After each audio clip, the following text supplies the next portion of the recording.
Already at the beginning of the existence of the Haganah organization, in the events of 1921 and later in the events of 1936, the Mikve Israel school served as a base for the defense units.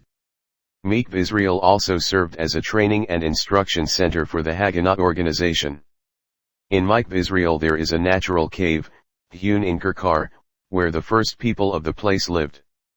During the British Mandate, the cave served as a hiding place for weapons training. Various experiments with weapons and ammunition were carried out there. The sounds of gunfire and explosions were swallowed up in the walls of the cave and were not heard outside. David Leibowitz, who ran the school's workshops and also served as commander of the Neve Shalom neighborhood near Jaffa, was involved in the development of bombs, hand grenades, and rifle grenades. His school workshop served as a defense manufacturing and repair workshop.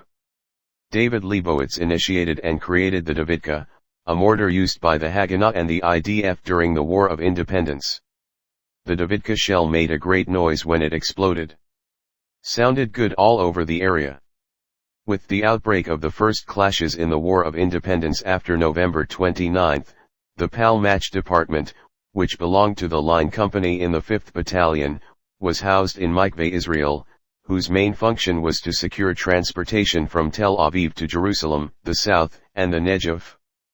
After the fall of the 7 Guards incident from a convoy in the area near Mikve Israel, the Haganah attacked the area several times, with the most successful operation being the blasting of a fortified compound by Hassan Salam's ice factory by the line company under the command of Nahum Arieli auxiliary force of the Haganah under the command of Israel Tal. The warriors left Mikve Israel, and there they carried their dead friend Rahamim the Rose and the wounded. Close to the declaration of the State of Israel, as part of Operation Chametz to occupy Jaffa and the Arab neighborhood of Kabir and the opening of the Jaffa-Jerusalem road, the school served as a base for the 52nd Battalion to leave the Givati Brigade in an attempt to occupy Tel Arish. At first the occupation rose nicely, but in a counter-attack by semi-regular armies from the Salvation Army the forces were forced to retreat back to school, suffering heavy casualties. To school